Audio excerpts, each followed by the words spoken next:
నమస్కారం శిరీష గారు. నమస్కారం. నమస్కారం అమ్మా, మీరు ఎన్టీ రామారావు గారి సినిమాలు, ఎందుకంటే మా చిన్నప్పుడు చాలా సినిమాలు చూసేవాడు. అందులో పితామహుడు అంటే అవును, బంగారు మనిషి.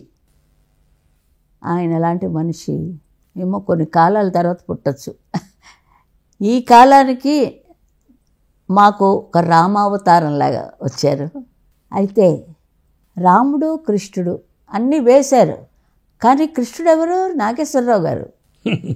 జనాలు అవును, మనం చెప్తున్నప్పుడు అంత బాగా చెప్పాలి. నేను అనుభవించింది నేను చెప్తున్నా. ఆయన వాళ్ళ మీద నాకు ఉండే అభిమానంతో రామారావు గారు గోల్డెన్ మనసు అండి, మెత్తటి మనసు. నాది డోలక్ సత్యం గారు అని టీవీ రాజుగారు వారికి సొంతంగా ఎప్పుడు వాళ్ళ కంపెనీలో ఉంటారు, మ్యూజిక్ డైరెక్టర్. డోలక్ సత్యం గారు, టీవీ రాజు గారు. ఆయన దగ్గర డోలక్ వాయించేవాడు సత్యం గారని. ఆయన నన్ను పరిచయం చేశారండి మన ఎన్టీఆర్ కంపెనీకి 53లో. పిచ్చి పొల్లయ్య సినిమా. పిచ్చి పుల్లయ్య అదే అంతే. నన్ను ఇంట్రడ్యూస్ చేసిన తర్వాత వాళ్ళ ఇష్టం ఎన్ని పాటలని ఊహలు గుసగుసలు అడదాకా పాడేశాం కదా. అంటే నేను మళ్ళీ అంతకుముందే అది పెండ్యాల నాగేశ్వరరావు గారి దగ్గర నేను 52లోనే స్టార్ట్ చేశాను. ఇది కొంచెం 1 year కొంచెం పట్టింది రామారావు గారి దగ్గరికి వెళ్ళడానికి. అంటే వారి ఇంట్లో రిహార్సల్స్కి దానికి వెళ్ళేవాళ్ళం. ఇంకా బసవ తారకమ్మ గారు మహా ఇల్లాలండి ఆవిడ. అంటే చెప్పుకోవడం కాదు, అది నిజంగా మనస్ఫూర్తిగా నేను చెప్తున్నానండి. మరి మిగతా అందరికీ ఆవిడ ఒక మాట మాట్లాడరు, ఎప్పుడు నవ్వుతారు. మేము రిహార్సల్ అయిపోయిన తర్వాత లోపల వెళ్ళిపోతాం, ఆవిడతో తాగేసి అక్కడే ఆవిడతో మాట్లాడి ఎక్కువ మాట్లాడరు.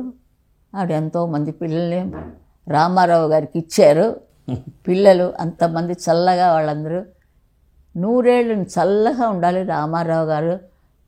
ఇది కలియుగం ఎండ్ అయ్యేదాకా ఇది అందరి నోట్లో మెలగాలని నా కోరిక. అంటే నేను కూడా ఉండను కదా, ఎవరు ఎప్పుడు ఉంటారు ఎప్పుడు పోతారు అంటే ఇప్పుడు అగ్రిమెంట్ లేదు మనకి. అందుకే ఒక నాగేశ్వరరావు గారు, ఒక రామారావు గారు, కృష్ణార్జున్లాగా వాళ్ళిద్దరూ నాకు భిక్ష పెట్టారండి. సంగీత భిక్ష వాళ్ళ ప్రొడక్షన్స్లో పాడి నేను ఇంత దాన్ని అయ్యానంటే వాళ్ళ యొక్క ఆ స్తంభాల యొక్క దాని మీద మూల స్తంభాలుగా వాళ్ళు చాలా. అన్నపూర్ణ పిక్చర్స్ ఆవిడ చాలా. నాగేశ్వరరావు గారు చెప్పక్కర్లేదు, ఇద్దరేనండి. మన ఇల్లు పావనం చేశారు రామారావు గారు.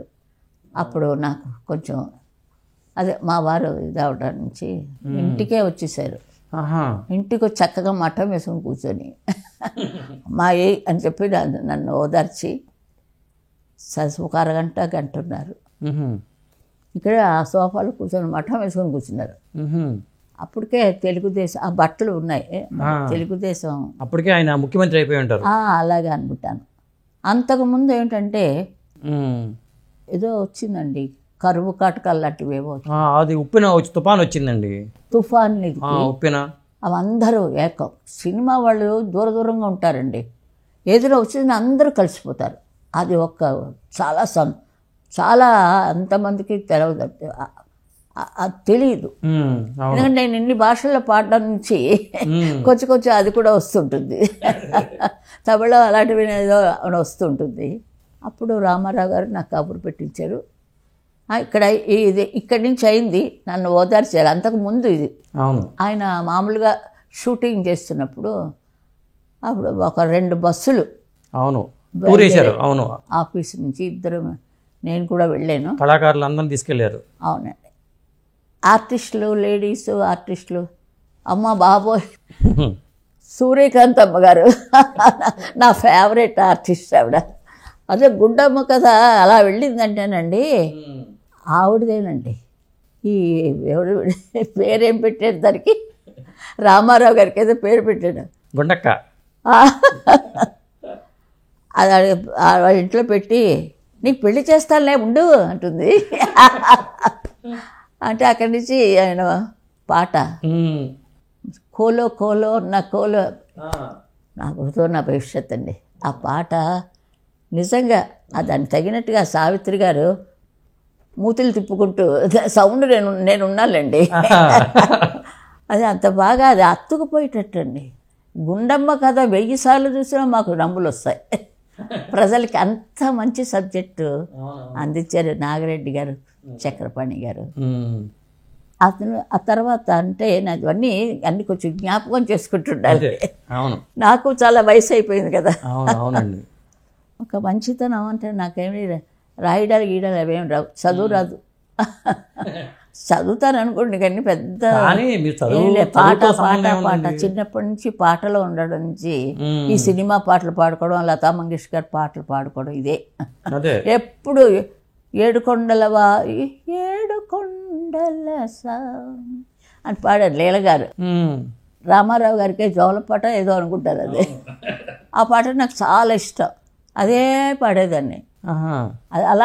అలాగా నేను వెలుగులోకి వచ్చాను. తర్వాత మెడ్రాస్ వచ్చి అదంతా మీకు తెలిసి